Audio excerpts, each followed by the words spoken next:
ہر طرح کی تعریف اللہ کے لیے ہے جو ثواب و اجر کو کئی گنا بڑھاتا ہے، گناہ و معصیت کو معاف کرتا ہے، وہ آنکھوں کی خیانت کو اور جو باتیں سینوں میں پوشیدہ ہیں ان کو بھی جانتا ہے۔ میں اس پاک ذات کی حمد بیان کرتا ہوں اور اس کا صبح و شام ملنے والی پہم نعمتوں اور نوازشوں پر شکر بجا لاتا ہوں۔ میں گواہی دیتا ہوں کہ اللہ کے علاوہ کوئی معبود نہیں، وہ یکتا ہے، اس کا کوئی شریک نہیں، ایسی گواہی جسے میں قیامت کے دن کے لیے جمع کرتا ہوں۔ اور میں گواہی دیتا ہوں کہ ہمارے سردار اور نبی محمد اللہ کے بندے اور رسول ہیں، آپ مقام محمود، شفاعت عظما اور عالم منشور والے ہیں۔ اللہ کا درود و سلام اور برکت نازل ہو آپ پر، آپ کے آل و اصحاب پر، جو اندھیری راتوں میں چاند اور ستارے ہیں، تابعین پر اور ان کی اچھی طرح پیروی کرنے والوں پر بہت زیادہ سلامتی نازل ہو جب تک ستارے چمکتے بجھتے اور سیارے گھومتے رہیں۔ اما بعد، میں آپ کو اے لوگوں اور اپنے آپ کو اللہ کے تقوی کی وصیت کرتا ہوں۔ اللہ کا تقوی اختیار کرو، اللہ آپ پر رحم کرے، اور جان لو کہ اللہ اپنے بندے کو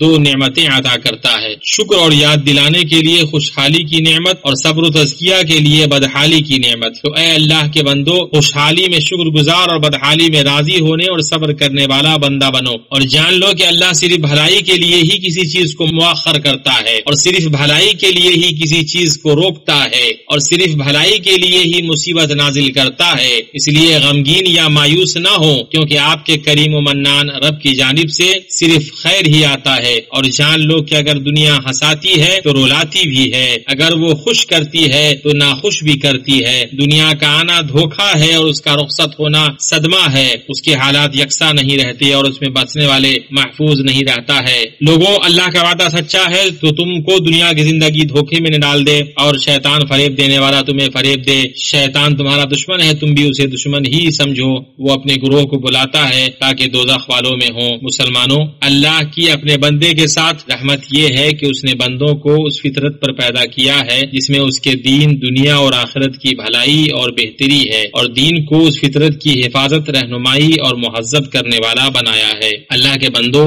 انسان کو جس فطرت پر پیدا کیا گیا ہے اس میں سے اس کا پردہ داری کو لازم پکڑنا، اس کو پسند کرنا اور اس پر مضبوطی سے قائم رہنا ہے۔ انسان فطرتاً اپنے جسم کو حتیٰ کہ اپنے اور اپنے بہت قریبی لوگوں کے سامنے بھی ڈھانپنے کی کوشش کرتا ہے، اور اپنے اعمال و اقوال کو ظاہر کرنے میں اس وقت تک تأمل کرتا ہے جب تک کہ اسے ظاہر کرنے کا مناسب وقت نہ آ جائے۔ انسان اپنی فطرت کی وجہ سے ناپسندیدہ افعال اور الفاظ کو خوف، شائستگی اور شرم کی وجہ سے چھپاتا ہے۔ بھائیو، اللہ تعالیٰ نے بنی آدم کو پردہ اور لباس کے ذریعے دوسری مخلوقات پر فضیلت دی ہے، اسی طرح انہیں زیب و زینت سے شرف بخشا ہے۔ جب شیطان نے آدم و حوا علیہ السلام کو بہکایا اور ان دونوں نے درخت کا پھل کھا لیا تو سزا یہ ہوئی کہ دونوں کی شرمگاہیں ایک دوسرے کے روبرو بے پردہ ہو گئیں۔ بس ان دونوں نے جب درخت کو چکھا،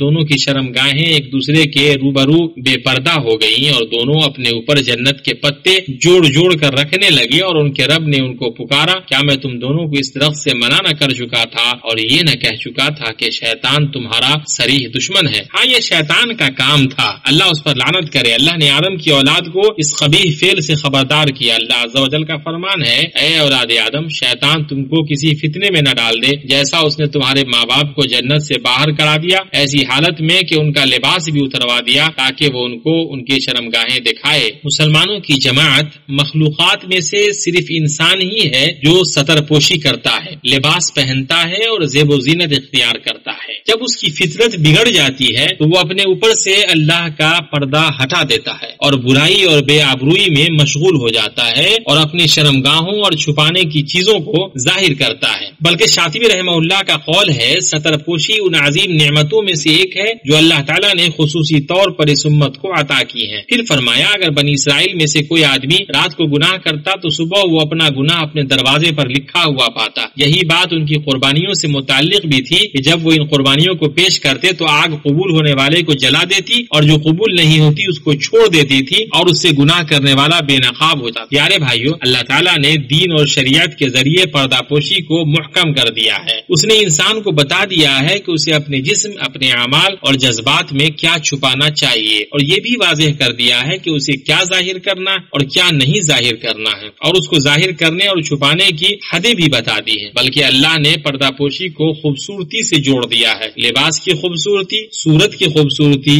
اور تقوی کی خوبصورتی۔ اللہ تعالیٰ فرماتا ہے اے آدم کی اولاد، ہم نے تمہارے لیے لباس اتارا جو تمہاری شرمگاہوں کو بھی چھپاتا ہے اور موجب زینت بھی ہے، اور تقوی کا لباس یہ اس سے بڑھ کر ہے۔ لباس کی خوبصورتی بدن کی عزت و وقار سے عبارت ہے اور تقوی کی خوبصورتی روح اور احساسات کے وقار سے عبارت ہے۔ پردہ پوشی سے معاشرے کی پاکیزگی برقرار رہتی ہے، اس کا ڈھانچہ اور وقار باقی رہتا ہے، لہذا کانوں کو فحش باتیں سننے سے بچایا جاتا ہے اور برے مناظر سے آنکھوں کو پھیرا جاتا ہے۔ پردہ پوشی سے گمراہی کے امکانات کم ہو جاتے ہیں، فتنے کے عوامل غائب ہو جاتے ہیں اور برانگیختگی کے اسباب ختم ہو جاتے ہیں۔ دوستو، پردہ پوشی اہل علم کے بقول مسلمان کا اپنے عیبوں پر پردہ ڈالنا، اپنی شرمناک باتوں اور سرزد ہونے والے کرتوتوں کو چھپانا اور لوگوں کے سامنے انہیں بے نقاب نہ کرنا ہے۔ ساتھ ہی اس سے یہ بھی مطلوب ہے کہ وہ شرمندہ ہو اور توبہ و استغفار کرے۔ پردہ پوشی چھپانے، بچانے اور حفاظت کرنے کا نام ہے۔ پردہ پوشی ادب،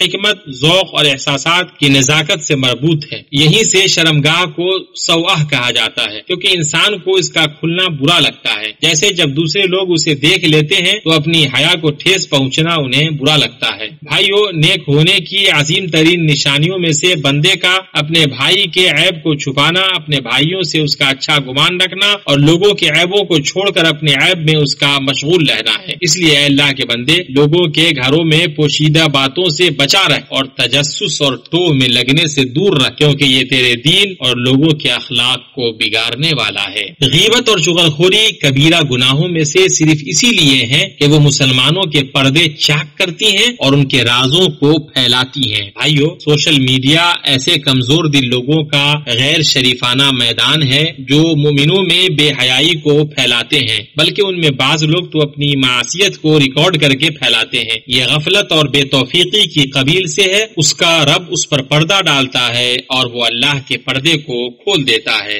گھناؤنی اور شرمناک چیزیں باہمی رابطے کے وسائل، موبائلوں اور سیٹلائٹ اسکرینوں سے پھیل رہی اور عام ہو رہی ہیں۔ نہ ان کے پاس روکنے والا دین اور نہ باز رکھنے والا اخلاق ہے۔ لا حول ولا قوت الا باللہ۔ وہ بری باتوں کو بہت سننے والے ہیں، بگاڑ کی خبروں کو بہت زیادہ نقل کرنے والے ہیں، افواہوں سے لطف اندوز ہوتے ہیں، طعنہ و تشنیع، کردار کشی اور عیبوں اور برائیوں کو بے نقاب کرنے میں پیش رہتے ہیں۔ اللہ تعالیٰ بلند آواز سے بری بات کرنے کو پسند نہیں فرماتا۔ ان جیسی گندگیوں کو نشر کرنا اور پھیلانا ایک خطرناک آفت ہے۔ بگاڑ پیدا کرنے میں اس کے اثرات ہیں۔ حدیث میں آیا ہے، تم اگر لوگوں کی پوشیدہ باتوں کے پیچھے پڑو گے تو انہیں بگاڑ دو گے یا قریب ہے کہ انہیں بگاڑ دو گے۔ اس سے لوگوں کا آپسی اعتماد ختم ہوتا ہے اور دل باہم نفرت کرنے لگتے ہیں۔ بیمار نفس عیبوں کی سماعت اور لغزشوں کے تتبع سے لذت محسوس کرتے ہیں، محفلوں میں پیش ہوتے ہیں اور ویب سائٹس کے میدانوں کو بھرتے رہتے ہیں۔ یہ وہ افراد جو لوگوں کو گناہوں کا مظاہرہ کرنے اور تصویروں اور کلپوں کو پھیلانے کا جری بناتے ہیں، ان پر بڑا گناہ اور عظیم بوجھ ہے۔ اسی کا نتیجہ ہوگا کہ قیامت کے دن یہ لوگ اپنے پورے بوجھ کے ساتھ ہی ان کے بوجھ کے بھی حصے دار ہوں گے جنہیں بے علمی سے گمراہ کرتے رہے۔ دیکھو تو کیسا بڑا بوجھ اٹھا رہے ہیں۔ لوگ اس وقت تک بھلائی میں ہیں جب تک وہ چھپانے والے اور چھپائے گئے ہوئے ہیں۔ وہ اس وقت باہم محبت اور الفت کرنے والے ہیں جب تک ان کے درمیان پوشیدہ باتیں نہ ظاہر ہوں اور ان میں عیب اور گناہ نہ پھیلے۔ اس لیے سوشل میڈیا میں اخباری ویب سائٹوں اور ذاتی اکاؤنٹوں کے مالکان اور تمام لوگوں پر واجب ہے کہ وہ اپنی اور مسلمانوں کی پوشیدہ باتوں کو چھپا کر ان کی کمیوں کو دفن کر کے اور ان کے رازوں اور عیبوں کو پھیلانے سے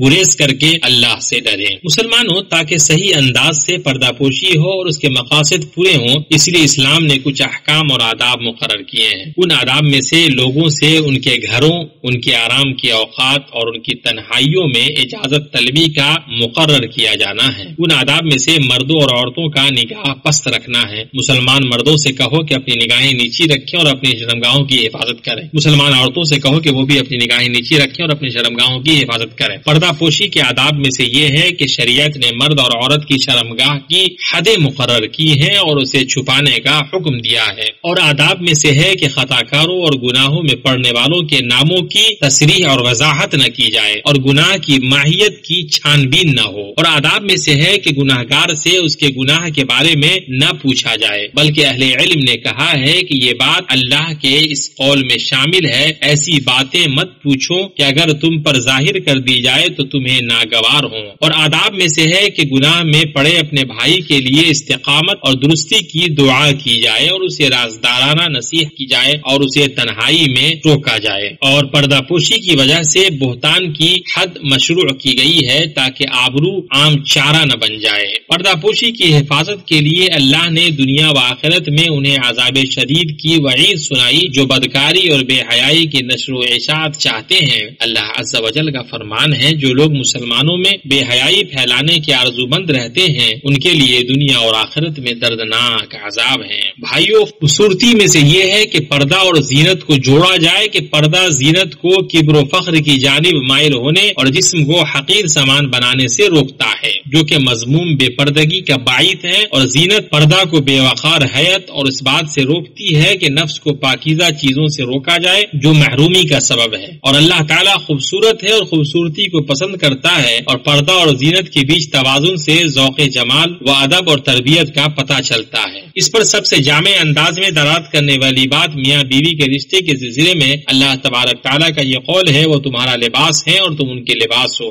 جو پردہ زینت جمال پاکیزگی اور اچھی طرح سے لطف اندوزی کو شامل ہے۔ مسلمانوں، سنت میں حیا اور پردہ پوشی کو باہم جوڑ کر بیان کیا گیا ہے۔ حدیث میں اللہ تعالیٰ حیا اور پردہ پوشی کو پسند کرتا ہے۔ حیا کو پردہ پوشی سے جوڑنے کی وجہ یہ ہے کہ جو عیبوں کو پھیلانے، برائیوں کو کھولنے اور پوشیدہ کو منکشف کرنے میں لگا ہو، اس معیوب کا کام کو تبھی انجام دیتا ہے جب وہ حیا کا پردہ چاک کر لے، اور عیبوں اور پوشیدہ امور کے یہ حیا والے ہی پردہ پوشی کرتے ہیں۔ اللہ تعالیٰ کا فرمان ہے، آدم کی اولاد ہم نے تمہارے لیے لباس پیدا کیا جو تمہاری شرمگاہوں کو بھی چھپاتا ہے اور موجب زینت بھی ہے، اور تقوی کا لباس یہ اس سے بڑھ کر ہے، یہ اللہ تعالیٰ کی نشانیوں میں سے ہے تاکہ یہ لوگ یاد رکھیں، اے اولاد آدم، شیطان تم کو کسی خرابی میں نہ ڈال دے جیسا اس نے تمہارے ماں باپ کو جنت سے باہر کرا دیا، ایسی حالت میں ان کا لباس بھی اتروا دیا تاکہ وہ ان کی شرمگاہیں دکھائیں۔ میں اپنی بات یہ کہتا ہوں، اللہ سے اپنے لیے اور آپ کے لیے تو دنیا کے تمام لوگوں کے لیے مغفرت طلب کرتا ہوں۔ اللہ تعالیٰ ہمیں قرآن و سنت کے راستے پر چلائے، بے شک وہ بخشنے والا مہربان ہے۔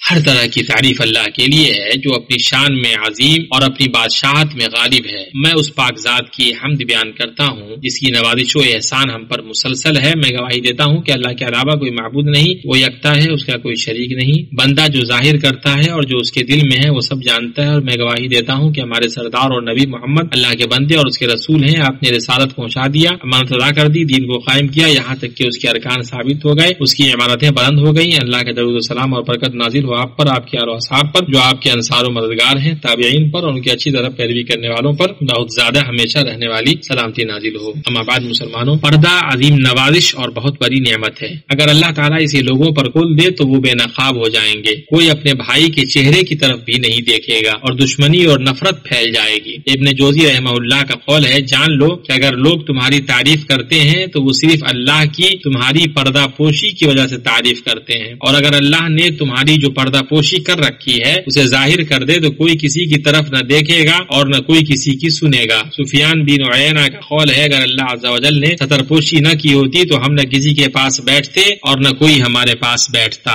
ذوالنور رحمہ اللہ سے پوچھا گیا، آپ نے کس طرح صبح کی؟ تو انہوں نے جواب دیا، دو عظیم نعمتوں کے درمیان، پتہ نہیں کس کا شکر ادا کروں، وہ اچھائی جو ظاہر کر دی گئی ہے یا وہ عیب جسے چھپا دیا گیا ہے۔ یحییٰ بن معاذ اپنے رب سے سرگوشی کرتے ہوئے کہتے، اے میرے معبود، تیری ذات کتنی کریم ہے، اگر فرما برداریاں ہیں تو ہی آج اس کی توفیق دیتا ہے اور اس پر مدد کرتا ہے، اور کل تو اسے قبول کرے گا اور ثواب سے نوازے گا، اور اگر گناہ ہوتا ہے تو آج تو اس پر پردہ ڈالتا ہے اور کل تو اسے بخش دے گا۔ تو ہم اطاعتوں میں تیری نوازش اور تیرے قبول کرنے کے درمیان ہے، اور گناہوں میں تیری پردہ پوشی اور مغفرت کے بیچ ہے۔ اللہ کے بندو، اللہ کا تقوی اختیار کرو اور جان لو کہ گناہوں اور لغزشوں پر پردہ ڈالنے کا یہ مطلب نہیں ہے کہ ان کی سنگینی کو کم کیا جا رہا ہے، اور نہ ہی اس کا ارتکاب کرنے اور اسے دہرانے کی دعوت دی جا رہی ہے، بلکہ یہ توبے کا دروازہ کھولنا اور لگاتار معصیت سے دلوں کو پاک کرنا ہے۔ اسی طرح پردہ پوشی کا تقاضا یہ نہیں ہے کہ گناہ کے مرتکب کو تنہائی میں نہ ٹوکا جائے۔ اسی طرح جو بلا روک ٹوک کھلم کھلا گناہ کرنے والا ہے، ایسے شخص کی پردہ پوشی نہ کی جائے، اور جس سے معاشرے کو نقصان پہنچے اور جو امن کو سبوتاز کرے، ایسے لوگوں کی پردہ پوشی نہیں کی جائے۔ اسی طرح جو منشیات کی اسمگلنگ کرے اور اسے فروغ دے یا جادو اور کوہانت کرے یا جو مسلمانوں میں تفرقہ ڈالنا چاہے اور ان کے اتحاد کو ہلانا چاہے اور جو اپنے فسق و فجور کا اعلان کرے، تو یہ سب وہ لوگ ہیں جن کے خلاف مضبوط موقف اختیار کرنا ضروری ہے تاکہ ان کے ضرر سے بچا جا سکے، ان کے شر کو بے نقاب کیا سکے اور ان سے پہنچنے والی تکلیف کو دور کیا سکے اور ان کے معاملات کو سربراہوں تک پہنچا جا سکے۔ اے اللہ ہمارے عیوب پر پردہ ڈال اور ہماری گھبراہٹوں کو امن سے بدل دے، آگے پیچھے دائیں اور بائیں سے ہماری حفاظت فرما۔ اے اللہ ہم تیری پناہ میں آتے ہیں کہ ہم اپنے نیچے سے قتل کیے جائیں، اے اللہ ہمیں دنیا کی رسوائی اور آخرت کے عذاب سے بچا۔